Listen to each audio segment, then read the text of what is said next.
Olá, seja bem-vindo, seja bem-vindo ao podcast 45 do Primeiro Tempo. Toda semana um papo muito legal com pessoas inspiradoras, pessoas que têm muito a nos ensinar, compartilhar suas histórias, essa busca constante aí pelo autoconhecimento. Bom, antes de anunciar aqui o meu convidado desta semana, um rápido recadinho, aliás, um recado muito legal. Quem acompanha aqui o podcast sabe que ele nasceu do livro que eu escrevi lá em 2019, cujo título é o mesmo do podcast 45 do Primeiro Tempo, que, aliás, hoje está completando 2 anos do lançamento. O livro O que o Sabático me ensinou sobre propósito de vida e carreira.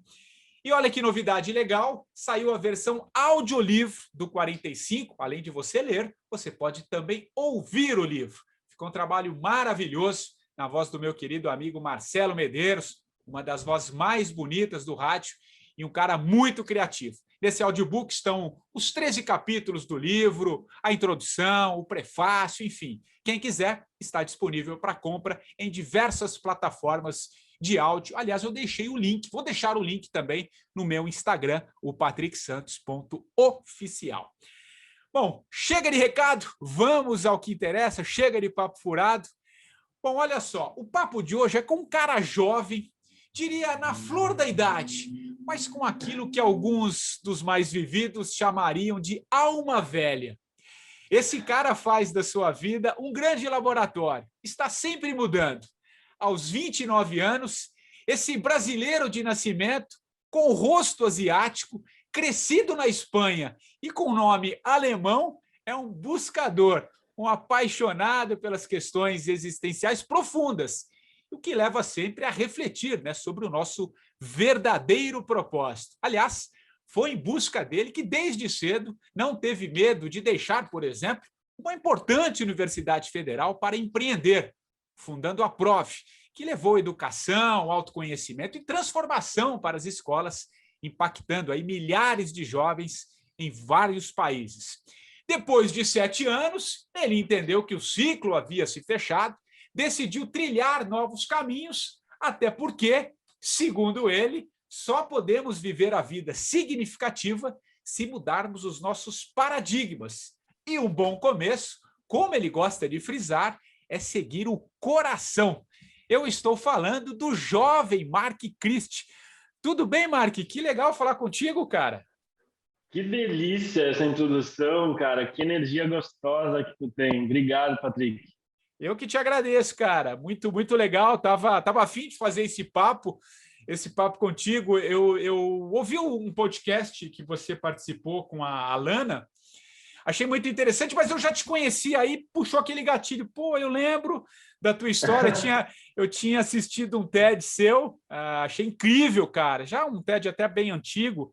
Fiquei impressionado assim com o teu olhar, com a tua forma de se colocar, o que você vinha fazendo, e depois um papo também que você teve com o Mal e com o Bob, que eu achei incrível. Eu falei, cara, vou trazer o Mark aqui, vamos ver se ele topa. Então, que legal. Muito, muito legal, cara. Acho que você tem muito a contribuir. É incrível porque a gente está conversando diretamente, né, pela primeira vez, mas só por alguns nomes que eu vi que passaram aqui pelo teu podcast, eu já sinto que de alguma forma ou de muitas formas eu já te conheço pelas perguntas que te levaram àquelas pessoas, né? Nos últimos anos eu tenho percebido muito e eu tenho acreditado, um dos pensamentos que tem me guiado tem sido que a nossa alma, ela atrai exatamente as experiências que a gente precisa para aprender o que a gente precisa nessa encarnação, nessa existência. E as pessoas são experiências, né? Os encontros com as pessoas são experiências. Sim. As trocas com as pessoas são as experiências que mais nos provocam e nos estimulam, né, a se reconhecer e a se transformar. Então, as pessoas que passam pelo nosso caminho demonstram muito, expressam muito de qual é esse nosso caminho, né? Então é muito especial poder sentir que eu estou em casa com um velho amigo, sendo que a gente está conversando pela primeira vez com esses nomes, mas que tua alma aí se questiona sobre coisas que eu me questiono tanto, que como dizer que a gente é desconhecido, né? Pois é. Bela introdução. Acho que faz muito sentido. Nada acontece por acaso, né, cara? Tudo tem um sentido aí, enfim. E que legal que nesse dia 13 a gente está aqui trocando essa ideia, como você bem descreveu, apesar de ser o primeiro papo, mas eu acho que de alguma forma no espaço-tempo aí que a gente sabe bem o que está dizendo, a gente não tenha se encontrado aí, cara. Marquinhos, a gente pode começar, cara. Da onde vem essa busca tão jovem, cara? Tão jovem. Você é super novo. Como eu disse, eu pesquisei um pouco sobre você, já conheci um pouco a tua história. Parece que ela vem, inclusive, pré-nascimento, né, cara? Num sonho aí que a tua mãe teve um pouco antes de você nascer. Enfim, cara, conta um pouco a tua história. Acho que chega de papo furado, conta um pouquinho essa sua história, que o que me desperta muito é essa busca jovem, né? Muito jovem, você foi em busca, o que é sensacional, que eu acho lindo, cara. Mas enfim, vai lá, conta um pouco aí. Maravilha. É muito especial, assim, né? Porque é, quando você fala de busca desde muito jovem, para mim, essa busca quase que é o meu modo padrão. Então, eu não consigo entender ou significar que eu estou em busca. É como se não existisse outra opção, né? A vida por si só é uma expansão. Eu estou aqui nesse planeta com uma oportunidade, com um presente que eu recebi de poder me expandir junto com o universo inteiro, né? A minha consciência individual poder ser expressão da expansão da consciência do todo e vice-versa. Então, só existe expansão energeticamente falando e consciencialmente falando. Então, todo ser está em busca da vida nesse sentido.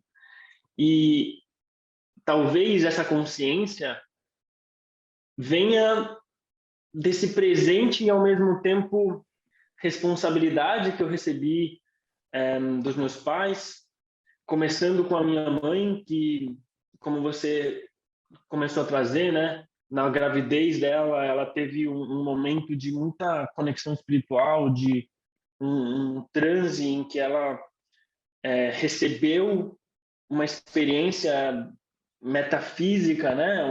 Mística, esotérica, que na época ela não tinha como dar nome, porque ela nem era praticante de nenhuma espiritualidade específica, mas ela sentiu que a alma, o espírito daquela criança que estava na barriga dela veio conversar com ela e disse algumas coisas que marcaram ela para sempre, né? E o que ela sempre contou, e fez muita diferença ela me contar, né? Porque isso foi uma escolha, ela sempre me contar dessa história, e isso mudou muito a minha história, né? Porque ela ouviu da minha alma que eu estava vindo numa grande missão de luz e de amor no planeta, e que a única diferença que eu teria com as outras crianças era que eu lembrava o porquê que eu tinha vindo e que eu tinha escolhido ela para ser minha mãe, para poder ter a liberdade que seria necessária para fazer o que eu tinha que fazer, né? Então, isso me trouxe um grande privilégio na educação, né, que ela me deu, na forma como ela me amou incondicionalmente, com a crença de que eu era mestre do meu próprio caminho. E que eu, sendo esse ser autônomo que tinha, de alguma forma, consciência da própria missão, a missão dela de mãe não era me direcionar. O propósito da maternidade dela era só me acolher, me nutrir, me dar a força, a liberdade, a oportunidade de aprendizado que seria necessária para que eu mesmo assumisse as rédeas daquilo que aparentemente eu saberia e ela não saberia, né? E é muito especial porque depois de muitos anos trabalhando com famílias, né, com adolescentes, com pais, com educadores, eu percebo a sabedoria que minha mãe teve nessa forma de maternar, porque quando a gente olha para o padrão, né, de ser pai e mãe, é um padrão que é decorrente de uma lógica de separação, de individualização, que chega no paradigma da propriedade e da posse, né? Então, o pai e a mãe muitas vezes falam do filho ou da filha como meu, né? Meu filho, minha filha, e a gente é um do outro no papel que nos toca. Mas se a gente não questiona o que essas palavras significam, muitos pais veem a educação do filho como uma continuidade das crenças deles, Eles, né? tem muito sentido. Então, tipo, como é capaz, como é possível que o meu filho esteja fazendo isso, né? Não foi assim que eu criei ele, não foi para isso que eu criei ele, né? Então, é uma educação focada em resultado, e um resultado que seja espelhamento da própria história, né? E não uma libertação para aquela criança se tornar o que ela veio se tornar. Então, acho que esse é um bom começo assim para a história, porque eu vim com essa responsabilidade que desde muito cedo eu ouvi isso e me colocou num modo de, tá, se eu estou vindo numa grande missão, qual é ela então, né? E você sentia isso, né? Você sentia já desde, claro, passa pela infância, mas à medida que você foi amadurecendo, você sentia como é que era a sua relação com isso, ao ouvir isso da tua mãe? Acho que isso é importante, cara. Legal. Eu acho que eu não sentia, assim, no começo, né, da minha vida, eu não sentia que era uma missão, eu não sentia que eu estava fazendo um trabalho, eu só ouvia que minha mãe falava isso. O que eu sentia era uma confusão interna quando eu olhava para o mundo. Quando eu olhava para os meus amigos na escola, quando eu olhava para os meus pais, a forma como eles se comportavam em um momento carinhoso, em outro momento agressivo e discutindo. Quando eu olhava para o rosto dos meus professores, quando eu olhava para a diferença de expressão do porteiro da minha escola para o pai de um amigo. Quando eu olhava para as diferenças entre as pessoas, o comportamento dos adultos, eu sentia uma coisa assim de, meu, por que que é assim? Não faz sentido isso. Tipo, por que que tem tanta desigualdade? E não era uma desigualdade econômica, social, assim, como a gente está acostumado de uma forma muito materialista a ver, né? Porque hoje a gente tem um mundo que tem ideologias de direita e de esquerda que guiam, né, o modelo de mundo das pessoas, né? As pessoas vão se posicionando como mais para um lado, mais para o outro. Mas tanto a direita quanto a esquerda estão muito focalizadas na matéria, estão muito focalizadas em como o dinheiro é distribuído, né? Nem a direita nem a esquerda parecendo mais engajadas ou mais indiferentes com o bem-estar humano, o coletivo, nenhum dos dois lados coloca em foco as questões mais subjetivas da humanidade, o bem-estar espiritual, emocional, mental. É como se o critério único de qualidade de vida fosse se você tem dinheiro ou não, né? Se você está sendo injustiçado pelo sistema ou não. Então, não é essa desigualdade que eu estou falando, era uma desigualdade de forma de viver, assim, tipo, sorriso, choro, sofrimento. Então, assim, por que as pessoas estão sofrendo, entendeu? Era essa desigualdade, assim. Por que é tão volátil o sentimento humano? E isso me dava nervoso, porque me dava a sensação de que se eu não conseguisse respostas para essa pergunta, eu ia crescer e me tornar a mesma coisa. Parecia que era uma questão de tempo, era uma questão de, putz, Ser adulto é isso. É por aqui que eu vou ter que seguir, é esse caminho aqui, né? Entendi. Exato. Se for esse o caminho, não me dá muita vontade de crescer, né? E como é que isso foi operando em você, Mark? Assim, você, cara, depois você se destacou muito na escola, né? Depois você entrou numa grande universidade, resolveu empreender. Nesse momento assim de muita realização, e você, a Prof teve um papel fundamental, né? Você chegou chegou a vários países, impactou muita gente, a sua forma de olhar para essa questão, a educação. Como é que isso foi sendo construído em você? O que eu quero te perguntar? Como é que isso foi, esse teu olhar, que você muito bem descreveu, foi se construindo em você e, ao mesmo tempo, você realizando, porque depois chegou um momento na tua vida, que a gente vai falar um pouco mais à frente, que você falou assim, talvez não seja por aqui, ou encerrei o ciclo, como eu disse na abertura. Como é que isso foi operacionalizando? Porque é legal que quem está ouvindo, e a gente fala aqui muito sobre encerrar ciclos, né? Saber que, pô, de repente a vida está te dando um recado. Que antes de gravar a gente estava conversando, acho que é legal falar também.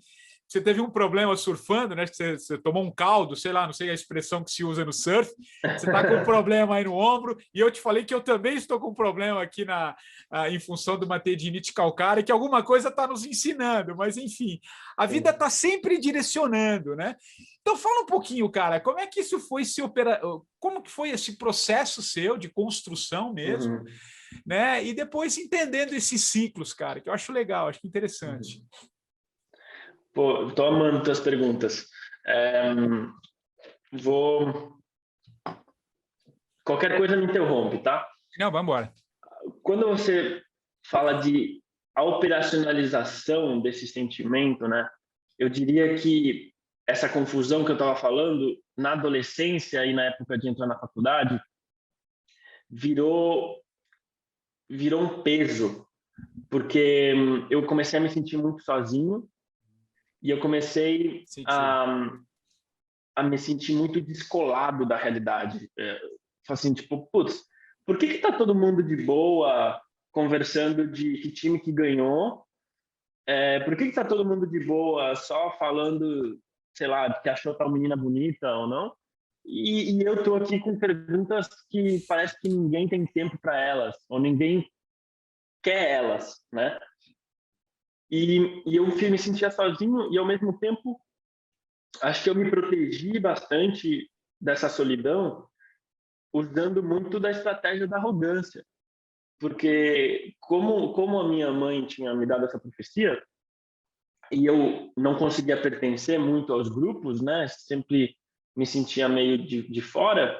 Acho que uma forma que eu signifiquei foi: eles não entendem, e me trouxe um ar de superioridade naquela época. Me trouxe um ar de como se eles estivessem vivendo uma vida menos consciente e eu estivesse significando isso de eu sou especial mesmo, sabe? E isso foi muito doloroso para mim, porque essa estratégia de proteção do meu ego começou a me gerar muita dor, porque isso só reforçava a solidão e isso só reforçava o meu autocentramento, né? Que eu vejo que o autocentramento é esse processo em que a gente começa a dar muita moral, muita importância para a história individual que a gente está se contando sobre quem a gente é, né? Qual é a narrativa que a gente está se contando. Então eu sou especial por causa disso, eu tenho essa dor desde sempre, essa personalidade, assim, e esse foco na narrativa individual vai reforçando a nossa identificação e ela vai se cristalizando. E eu vejo que essa é a maior dificuldade que a gente tem como ser humano, é se desidentificar dessas histórias que a gente vai se contando sobre quem a gente é, que na verdade nos afastam de ser todos, né? Porque a gente vai terapeutizando o nosso ego e afirmando repetidas vezes que a gente é isso e não aquilo, né? E isso vai gerando limitações e contornos que em alguns momentos são muito benéficos, porque nos dão um senso de indivíduo para ir para frente e ter direção, mas em outros momentos começam a limitar, começam a aprisionar. E o que antes era um canal de foco e de trabalho, de serviço e de motivação, pode virar um tiro pela culatra, assim, que na verdade você começa a perceber que não é mais aquilo que te representa, tem alguma coisa mudando, e se você estiver muito apegado àquela história, não tem muita saída, assim. Então, tô juntando um pouco como que isso veio para mim na adolescência e como que, com 27 anos, depois de ter encontrado uma plataforma de serviço que eu me sentia útil, que eu me sentia reconhecido, que eu me sentia muito muito encontrado, né? Muito privilegiado, porque aos 19 anos de idade eu já sentia que eu tinha encontrado um propósito de vida, né? E isso virou uma narrativa muito forte, porque, putz, quem não quer, né? Quem não quer ter um propósito de vida que muda a vida das pessoas e te remunera de uma forma saudável, e você viaja conhecendo um monte de gente incrível, e você é reconhecido como um jovem fora da curva, e você lidera pessoas. Então, essa história foi aqui, com 27 anos, eu tive que desapegar, e foi esse processo que você começou a mencionar. E como é que é esse processo de se desconstruir, cara? Na verdade, assim, né? Você olha, aquele modelo ali, não, você começa a desconstruir. Porque eu tive um pouco, claro, um pouco mais velho que ti, mas isso também, e tem muita dor também, né, cara? Tem um processo você tem um chamamento, digamos assim, que acho que você muito bem descreveu, e depois você fala, puxa, mas deixa eu desconstruir aqui, porque eu acho que eu não sou mais isso, ou eu sou isso aqui, mas mais aquilo ali também, né? Porque a gente é uma construção da nossa vida, né? E eu tive isso, né? Aos meus 45 anos, por isso do 45. E é um processo de desconstrução, cara, de muita coragem, né? De muita coragem. E você, como você acabou de descrever, você chegou num auge ali muito jovem, cara. Você estava ali entre os jovens assim mais. Você já tinha feito TED, se eu não me engano, né? Você já tinha uma visibilidade, viajava o mundo, enfim. Como é que foi para você essa desconstrução? Acho que é isso que eu quero te ouvir. Como é que foi essa desconstrução? Descreve um pouquinho, porque eu acho que tá aí um dos grandes medos, né, das pessoas, é se desconstruir. A gente se apega naquilo e acha que aquilo... Só que ele não está vendo... Quer dizer, você está até vendo que aquilo está gerando sofrimento, mas você não consegue. Às vezes é uma dor tão forte, né, que você não consegue. Então, acho que é legal te ouvir, ainda jovem, se desconstruindo com tanto sucesso. Narra pra gente, escreve um pouquinho essa história, que eu acho que tem muito aprendizado aí, cara. Eu achei ótimo o que você chamou de processo de desconstrução, né? E aí você traz a palavra coragem. Primeiro eu queria trazer, acho que tem uma mistificação da coragem em morrer e se desconstruir, e acho que essa idealização que as pessoas fazem é o que reforça o medo desse processo, porque tem sentido. é uma coisa assim, a gente fala que, meu Deus, olha o salto de fé e de coragem que a pessoa fez e largou o sucesso, largou a segurança, a estabilidade da empresa, se mudou para outro continente com os filhos de colo, e a gente olha para essas grandezas, né, esses grandes saltos, essas grandes, né, fotos de capa de revista, que retratam só um momento, né? Exatamente. E aí a gente aumenta isso como observador e fala assim, nossa, olha o tamanho desse gesto, né? Eu nunca vou conseguir, né? Ou assusta, vira um monstro. Porque como que tenho tanta coragem para fazer algo tão grande? E acho que essa é uma das maiores falácias da nossa consciência na hora de interpretar o outro. Porque é um processo, né? Então, a coragem, a dor, o medo, a desconstrução, a construção, não estão no momento que eu decidi algo, nem no seu ano sabático.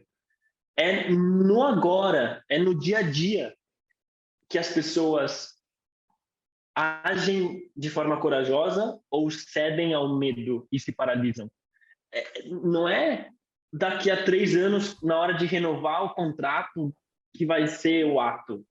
O ato é agora. A questão é, tá surgindo algum incômodo? Sempre tem algum incômodo. Sempre tem alguma dor. E não é só porque, meu Deus, a vida é sofrimento e estou falando aqui de uma forma pessimista e deprimida, que todo mundo está sempre em dor. Não é com esse aspecto negativo, sombrio que eu estou falando. Eu estou falando num lado muito da saúde e da evolução. Sempre tem uma dor, porque a dor é o nosso mecanismo de transformação. Se não tiver dor, a gente fica estagnado e parado. E isso é impossível, porque a gente é natureza. E a natureza é impermanente e a vida é movimento. Então, para ter movimento, tem alguma dor que precisa mobilizar a nossa vida em direção a algo maior, no processo de curar essa dor, né? Então, por que as pessoas têm tanta dificuldade em se transformar, em se desconstruir e em expandir a vida, né? E alcançar novas possibilidades e perceber que elas são criadoras da própria realidade? Porque a gente acreditou que a dor é ruim. A gente assumiu uma verdade de que morrer é a pior coisa que pode acontecer. Perfeito. E aí, o que acontece? Quando você, no seu dia a dia, começa a sentir uma dor, um incômodo, se dor é a pior coisa do mundo, então eu vou fugir dela. Eu não vou olhar. Eu vou usar álcool, ou drogas, ou sexo, ou videogame, ou qualquer subterfúgio, qualquer prazer imediato para fingir que aquela dor não está lá. Seja ficar lá rodando o Instagram por 1 hora sem perceber o tempo passar, ou seja maratonando Netflix. São anestesias, né? E aí a gente vai vivendo uma vida narcotizada para a gente abafar o que a nossa alma está pedindo. E ela se expressa em dor. Essa alma, muitas vezes, se expressa em dor para chamar atenção. Só que se a gente fica só pegando um adolescente, chamando atenção e tranca ele no quarto cada vez mais, se está deixando tudo pronto para uma implosão acontecer muito pior, né? E aí você vê essas implosões de dores suprimidas e inibidas aparecendo em formas de depressões profundas, aparecendo em pensamentos suicidas, aparecendo em síndrome do pânico. E aí você começa a ver uma população cada vez mais narcotizada, não só no subjetivo, mas também no farmacêutico, né? Porque tem dados que só o estado de São Paulo é mais de 1/3 já da população adulta que está tomando algum tipo de remédio. É impressionante. Nesse âmbito, né? É. Então, acho que é por aí, sabe, Patrick? A gente precisa tomar os atos de fé e de coragem agora. O que está doendo? A pergunta é, eu vou encarar ela ou eu vou fugir dela? Se eu fugir dela, ela vai me pegar. Em algum momento. De algum jeito, em algum momento. De uma forma mais severa. E com consequências maiores, né?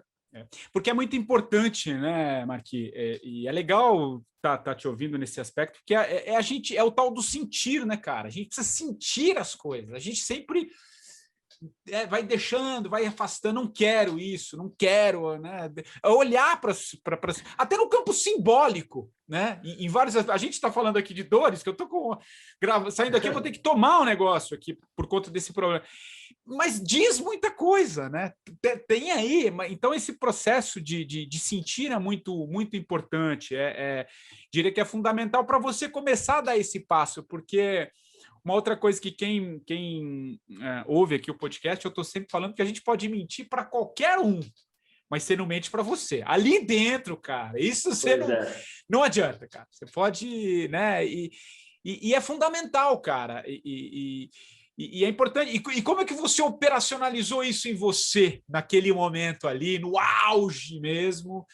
Você falou assim, não, cara, eu vou dar esse passo de fé, né? Eu gosto muito dessa expressão, esse passo de fé, no sentido de acreditar. Foi até uma frase do Marcelo Cardoso, da Xi, que falou aqui também nesse papo, ele usa até aquela expressão do Indiana Jones, aquele momento que Sim. da ponte. Então, Adoro.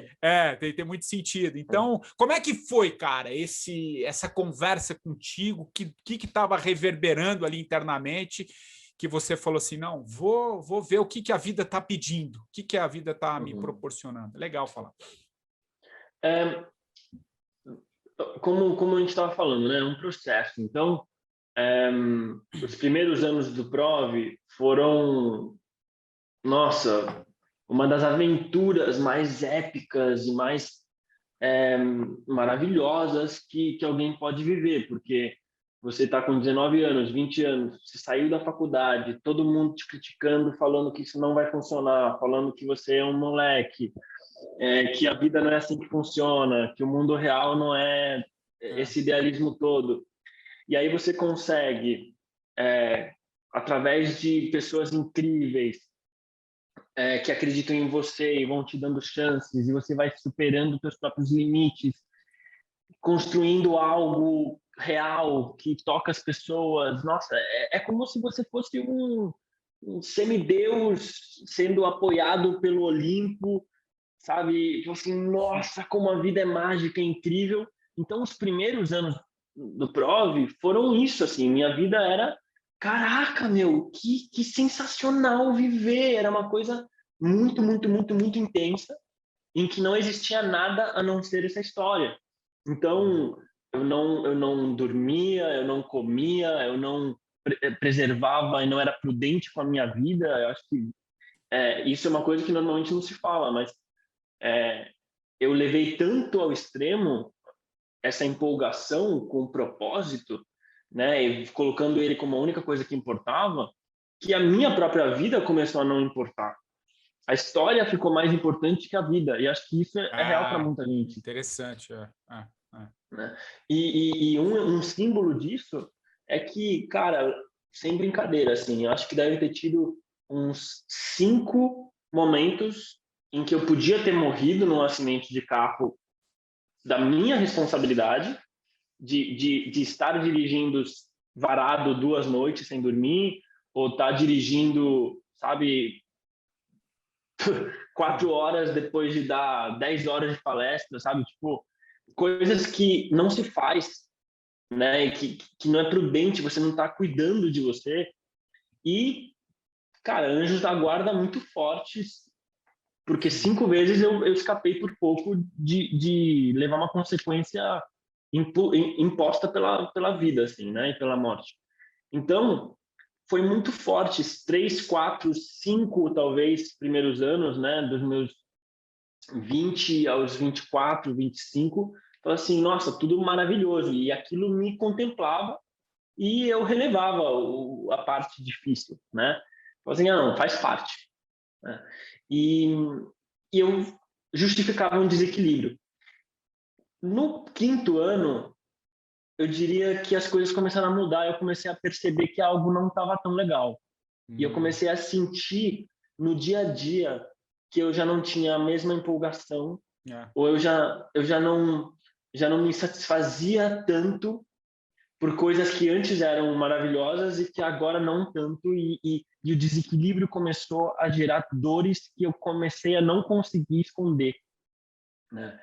E eu comecei a passar por processos de autossabotagem em que eu tinha ralis, sprints de produtividade, expansão e conquistas, e aí eu caía numa vala de, às vezes, 3 dias, às vezes uma semana, às vezes um mês, de completa paralisia e de ficar questionando tudo e de falar assim, cara, o que eu estou fazendo? E sem vontade nenhuma, sabotando reuniões, fazendo uma reunião comercial super bem sucedida e sumindo, não mandando um e-mail, não mandando o follow-up. Comecei a prejudicar como uma forma de me proteger daquilo, e parecia que algo estava errado, e nesses momentos algo em mim pedia para parar, né?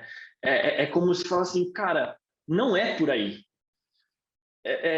Você está reforçando um desequilíbrio. Então, essa sabotagem de mim e da empresa era uma forma de, sai daqui, para esse trem. Só que a inércia é muito forte, né? Exato. E o trem, ele ganha uma velocidade, às vezes, que, prove para mim era um trem-bala, que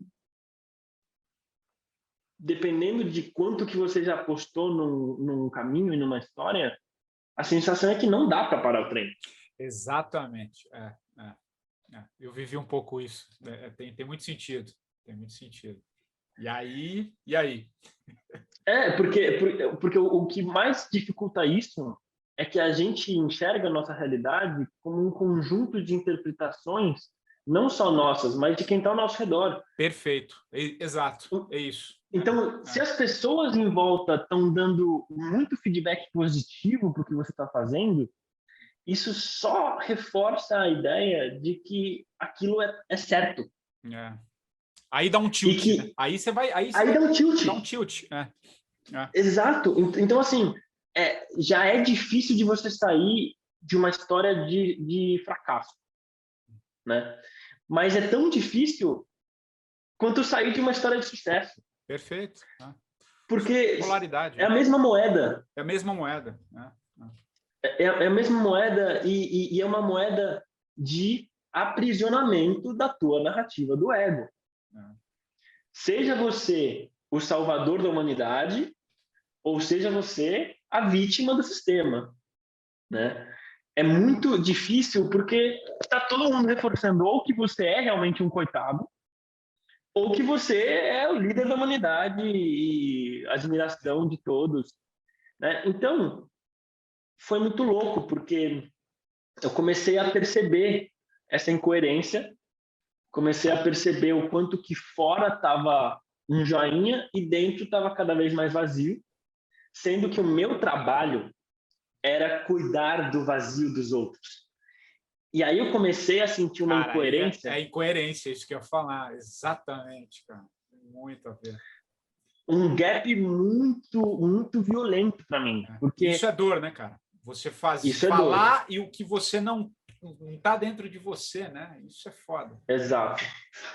Quando eu peguei algo que no começo era o maior sentimento de ser útil para o outro, vindo do lugar de mais espontaneidade, vindo do lugar mais autêntico, mais verdadeiro, mais inteiro, pleno, aquela mesma atividade, ação, começou a aparecer um discurso, repetido, começou a aparecer simplesmente uma repetição de um piloto automático, desconstruindo o piloto automático dos outros. Aí eu falei assim, não, isso aqui não dá mais. Não funciona. E aí o estopim, né, o gatilho para parar o trem, foi que o trem ia virar um avião. Porque eu montei uma estratégia toda que estava sendo muito bem recebida por alguns mentores e investidores, e a gente ia expandir, a gente ia escalar, a gente ia receber um aporte que ia duplicar, triplicar a equipe, ia chegar em muito mais gente, ia lançar mais uma empresa como spin-off, e eu estava prestes a confirmar isso e fazer esse relançamento da marca, né? Então a gente ia acabar com o Prov e iam nascer duas empresas. E foi chegando perto desse momento de definição, quando foi esse momento que eu tive a oportunidade de, cara, é agora ou daqui a pouco com muito mais dor, né? Porque se com 12 pessoas na equipe acreditando no caminho e um monte de gente, um monte de parceiro, um monte de uma comunidade incrível, né? Se parar esse trem já vai ser difícil, imagina maior, né? E aí foi esse momento em que eu percebi e chamei a equipe, e foi um dia bem difícil, Imagina. Faz também 2 anos. Você estava lançando o livro e eu estava apertando o botão de ejetar E, finalizando.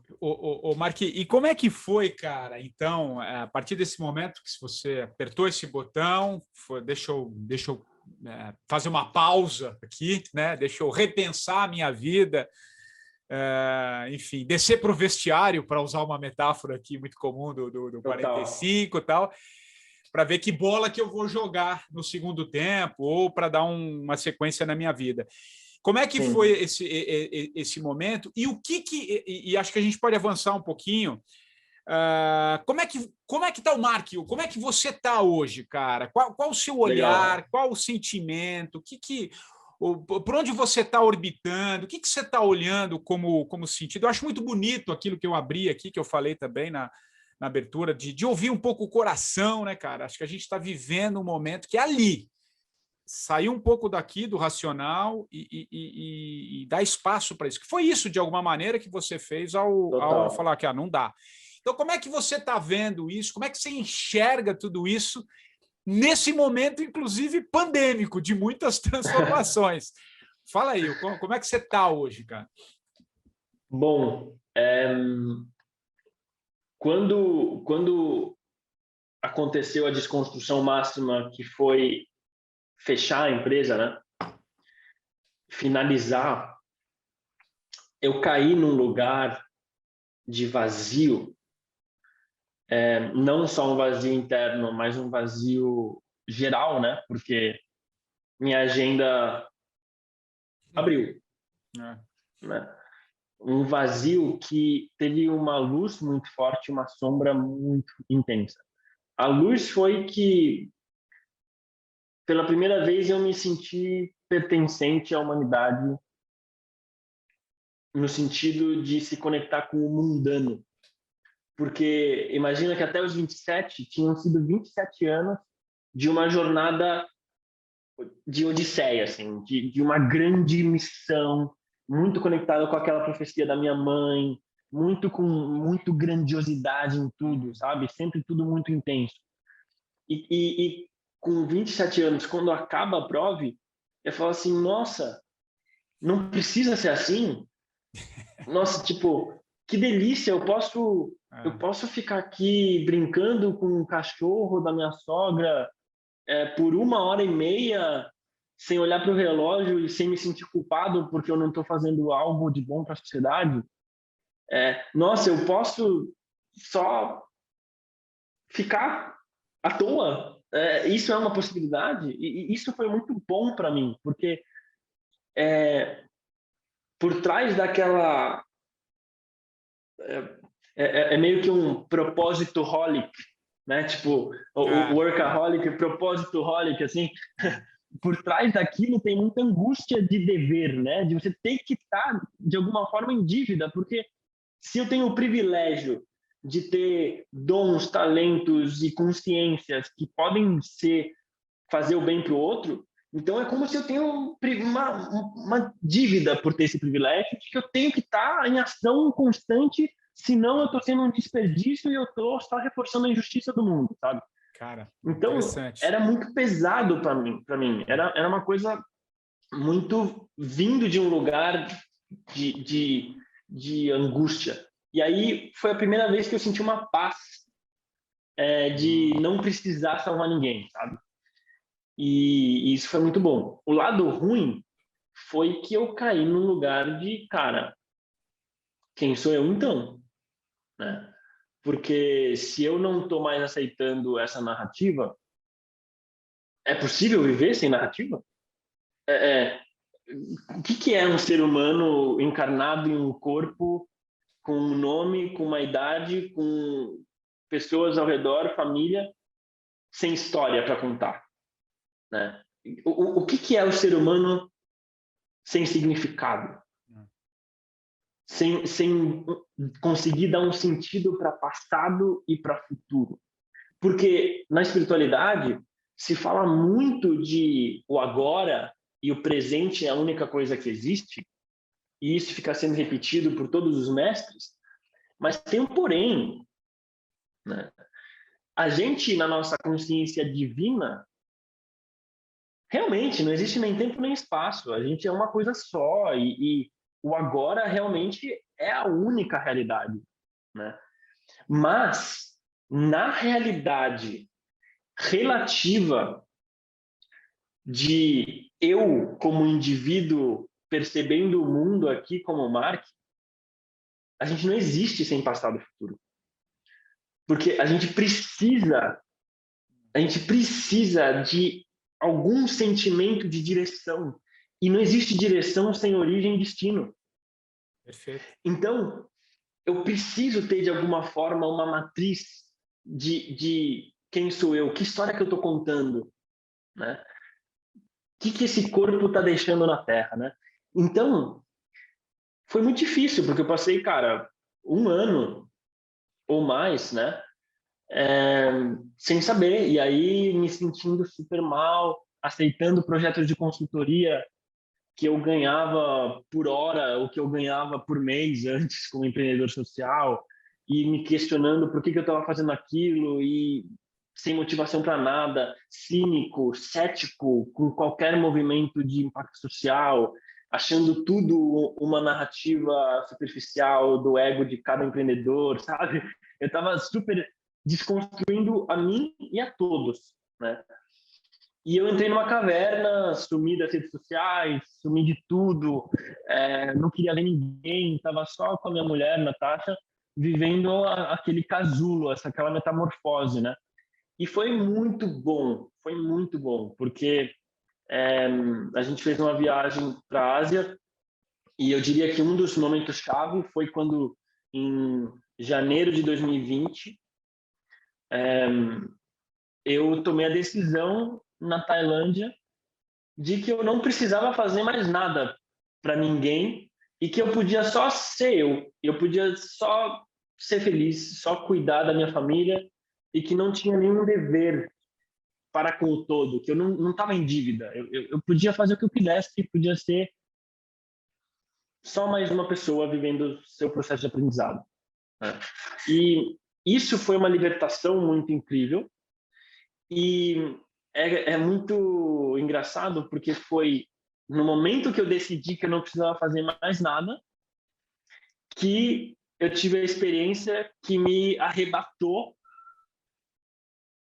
no que hoje eu sinto como minha nova narrativa, né? Então, da Tailândia eu viajei para a Índia e na Índia a gente chegou numa cidade chamada Auroville e, cara, eu agradeço para sempre a Natasha por me apresentar esse lugar onde ela já morou 9 meses, porque aquilo me mostrou o que eu queria fazer e numa grande missão, num grande propósito de serviço para a humanidade, para todos, para a sociedade, mas como eu tinha acabado de me libertar do dever de contribuir, veio um propósito gigantesco, mas leve, veio desapegado do resultado.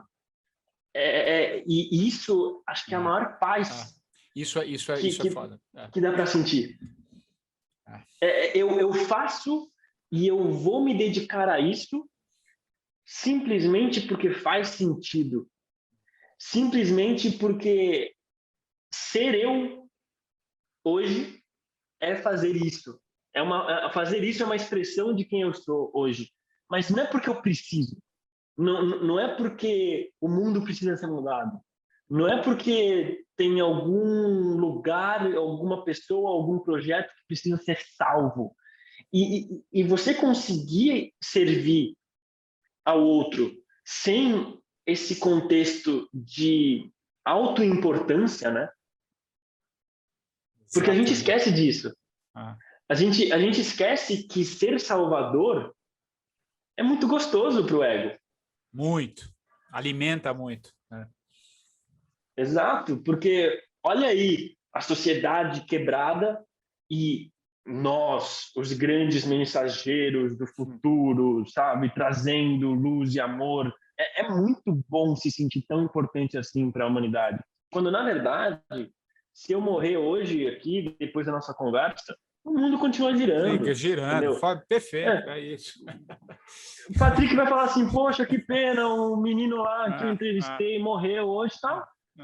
Vai ficar 15 minutos refletindo sobre vida e morte e amanhã tua vida segue. Não fez diferença nenhuma o Marco morrer, entendeu? Perfeito. A gente é muito, muito... ao mesmo tempo, absolutamente dispensáveis e, ao mesmo tempo, absolutamente importantes. Só que é ambos, não é nenhum dos dois. Faz muito sentido, faz muito sentido. E é libertador, né? Eu vejo pela tua expressão assim, é algo libertador, né? Quando você consegue tirar essas amarras que vai te construir, achar o seu lugar por menor que seja, né? Eu digo menor, nunca é menor, mas a gente tem sempre uma mania de comparar, né? Mas daquele papel que te liberta, né? Que te dá sentido. E te ouvindo, reverberou muito em mim, em vários aspectos também, né? Que lindo. Quando eu também ali na minha fase, cargo, poder, né? Enfim, influência. E, cara, hoje a influência aqui, ó, é esse papo aqui agora, um universo menor de podcast para um nicho específico, mas vamos embora, faz parte porque eu estou bem, né? Estou bem assim, não que não tenha dor, né, cara? Que a gente tem, a gente está sempre buscando também, mas é um buscar que não tem destino, né? Eu acho que é o caminho, eu acho que esse que é o grande lance.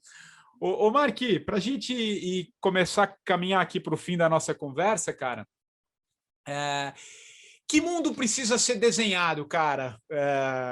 Como é que eu quero ouvir de um jovem? Eu tenho falado muito, até essa semana eu tive um papo muito interessante com o Ari Heinsford, do tradutor do Ken Wilber, né? O pai da teoria.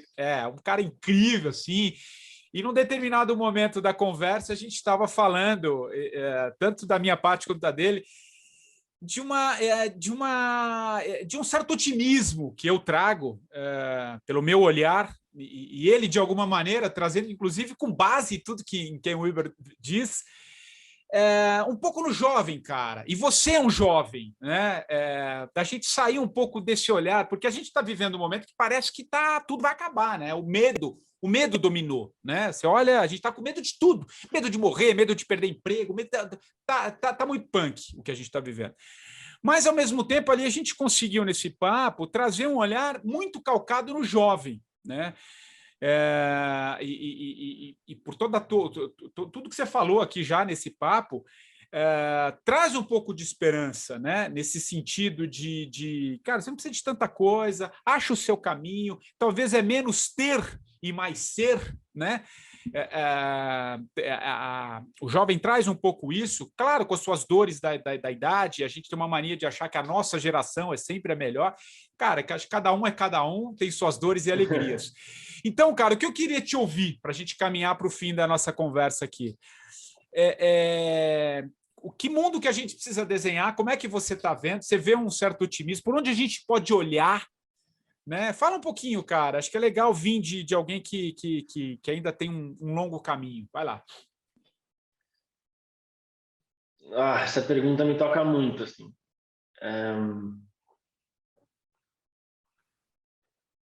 Que mundo que a gente precisa desenhar, né? Eu devolvo a pergunta para você e para quem estiver ouvindo, que é: que mundo que você já está desenhando? Porque eu cada vez acredito menos no discurso de mudar o mundo e cada vez mais eu percebo que mudança é a única constante do mundo. Então, você falar que você vai mudar o mundo é uma obviedade que você só está se contando uma historinha, porque o mundo está mudando, com alguém querendo mudá-lo ou não, né? E a expressão coletiva planetária que a gente enxerga, interpreta e escolhe focar, né? Porque não existe mundo real, existe mundo percebido. Exato. Então, você está escolhendo onde interpretar e de que forma interpretar, mas isso que fica aparente nada mais é do que o conjunto das escolhas individuais de cada um. E o que eu vejo muito é pessoas falando sobre como o mundo poderia ser melhor, discutindo quais são os novos valores do mercado, das empresas, dos governos, do coletivo, quais são os novos princípios, quais são as novas tecnologias, mas muitas vezes se ausentando da responsabilidade de aplicar esses novos valores no teu casamento. Exato, perfeito. Na conversa com teu filho, com a tua filha, sabe? Então, é mais simples, é mais fácil se a tarefa de desenhar esse mundo pertence aos jovens. Exatamente. Sabe? Tem muito Porque, sentido, assim, tem muito sentido. e é um discurso que ele é bem intencionado em essência, mas eu vejo muitas vezes ele vindo de um lugar de eu quero um mundo diferente, mas aqui com os meus 50 anos de idade, já não é tão fácil mudar. Então, vamos falar que o caminho é a educação e que os jovens vão fazer diferente? Mais fácil. Que é mais fácil, assim. É. E o jovem vai fazer diferente? Obviamente vai fazer diferente. Sempre a próxima geração vai usar os ombros da geração passada para conseguir enxergar de uma forma um pouquinho mais elevada e depois vai dar os seus ombros para os filhos enxergarem um pouquinho mais elevado, né? O que eu quero trazer é que é fácil olhar para o mundo em caos e, primeiro, acreditar que está em mais caos do que antes. Eu não acredito nisso. Sempre está em caos e ordem, né? A gente só está focalizando em uma das partes. Então, assim, este aspecto está mais caótico. Tá? Mas isso só existe porque no período anterior isso estava sendo aquecido para ferver em algum momento, né? Então a gente está numa constante construção em que o momento é só a expressão dessa linha contínua, tá?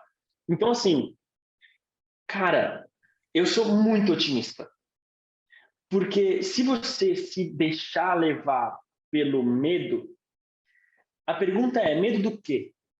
É medo do fim? É medo quando você fala assim, né? Pô, a gente está com medo de que parece que tudo vai acabar. O que é acabar? E de onde que a gente está significando que acabar é ruim? Por que a gente está? Por que a gente coloca o fim do mundo como a pior coisa? Por que a gente coloca a extinção da nossa espécie como a coisa mais assustadora possível, que faz a gente investir o maior número de bilhões que a gente conseguir em colonizar Marte? É. Por que a gente tem tanto medo da morte? A morte de um emprego, a morte de um casamento, a morte de um mercado, a morte de uma moeda, a morte de um governo. Cara, morte é transformação. Se a gente, no processo de morrer, enxerga isso como fim e desiste e assume uma postura derrotista, nada mais e nada menos do que a gente está fazendo é abdicar da oportunidade que cada um está recebendo de se reinventar e de soltar aquela história com suas luzes e sombras e deixar uma nova história nascer. Para si, para o bairro e para a humanidade. Então, e se o mundo realmente estiver acabando? A pergunta não é essa. A pergunta é, no meio do mundo acabando, você quer o quê? Exatamente. É isso. Acho que é isso. Tem muito, tá, perfeito, sim, na linha de raciocínio, eu compartilho muito disso. Por isso que tá tudo em nós, né? Na verdade, cara, tá tudo em nós. tem nada fora, absolutamente nada fora. Então, brilhante, adorei a resposta, Martin. Cara, eu acho que seria capaz de fazer um segundo episódio contigo aqui, mas infelizmente o tempo voou, literalmente. Bom, mas o tempo não existe, mas enfim. Cara, é uma marca aqui do programa que o convidado da semana, e eu estou curioso para saber que livro você vai indicar, aqui, um livro que você acha interessante compartilhar e por quê. E depois escolher uma música, cara, uma música que encerra aqui a versão podcast, já te agradecendo. Maravilhoso. O livro tá fácil para mim, que é o livro que eu estou lendo agora e que está me inspirando muito, que é Sacred Economics, do Charles Eisenstein. Cara, olha aqui, olha, até arrepiei aqui. Eu não estou lendo esse livro, mas olha o livro que está aqui, ó, que está aqui atrás. Espera aí. Você já deve ter lido, então. Era um livro, um nome compridíssimo. Ah, maravilhoso. Deixa eu falar para quem está ouvindo, O Mundo Mais Bonito que os Nossos Corações Sabem Ser Possível, do mesmo autor que o Mark está dizendo. Vai lá, fala. Que coisa interessante, né? Olha, tá aqui, ó. Maravilhoso. Essa é a minha indicação padrão para qualquer pessoa hoje. O trabalho do Charles é um dos que mais toca o meu coração e que mais me contempla na visão de mundo. E o Sacred Economics, especificamente, trata de dinheiro, né, cara? Que para mim é uma das maiores ferramentas que a gente já estabeleceu e uma das ferramentas mais distorcidas em sua função-chave e no seu propósito de essência, né? Então, para mim, a transformação da sociedade, falando de mundo aparente, cara, grana, a relação de cada um com dinheiro é um dos principais pontos de acupuntura, porque o dinheiro ele é colocado como justificativa do sistema, ele substitui o divino e Deus de muitas formas para muita gente, e ele é colocado como critério de avaliação da vida, né? Então, se a gente enxergar ele diferente, usar de forma diferente e entendê-lo como instrumento a serviço de algo maior, eu sinto que ele pode ser um grande catalisador em vez de esse grande monstro que muitas vezes ele é colocado, né? E nos escraviza, né? Sem dúvida. Nos escraviza. A única coisa que eu acho que esse livro ainda ele não tem a versão em português. Não sei se a Palas Atenas traduziu, acho que ele só tem a versão em inglês. Acho que ainda não. Quem dá uma pesquisada, quem se interessar, eu suspeito que ele ainda só está em inglês, mas acho que em breve, Sim. Muito em breve, deve estar sendo traduzido também. Mas quem puder procurar em português, procure o que você recomendou, que já é uma forma de se introduzir no trabalho do Charles. Que ele passa de alguma maneira também. Sim, e uma música que sempre me tocou muito e que eu acho que o título e a sensação que ela traz representa bastante a nossa conversa, é uma de um guitarrista espanhol, guitarrista no sentido da guitarra espanhola, que é um violão específico da Espanha, usado no flamenco, que é o Paco de Lucía. E ele tem uma música que chama Entre Dos Águas. E eu acho que é esse momento que a gente está vivendo como indivíduo e como sociedade, entre duas águas. E é uma música só instrumental, de 5 minutos, que sempre que eu quero me conectar profundamente, eu fecho os olhos, boto no fone e eu viajo no que esse cara faz. Então, fica o convite para todo mundo fechar os olhos ouvindo Entre Duas Águas. E, poxa, me despeço falando que foi uma honra, Patrick. Eu amei as tuas perguntas. Me sinto muito, muito privilegiado de estar aqui conversando contigo. E quem quiser me procurar, estou com @monge.empreendedor no Instagram. Um dos projetos que a gente está começando agora é @mundos_possíveis no Instagram também. E quem acompanhar por lá vai ficar sabendo dos próximos passos, que tem muita coisa legal vindo por aí. Que legal. Aliás, eu já acompanho os dois endereços. Muito legal. Mark e Cris, queria muito te agradecer, cara. Foi um papo incrível. Acho que você agregou muito, trazendo a tua história, o teu olhar. Eu acho muito interessante. Tenho certeza que quem esteve conosco aqui também aprendeu muita coisa. Obrigado, querido. Grande abraço, viu? Abraço, tamo junto. 45 deu primeiro tempo, você sabe, já volta na próxima semana, sempre com um novo convidado. Um abraço e até lá.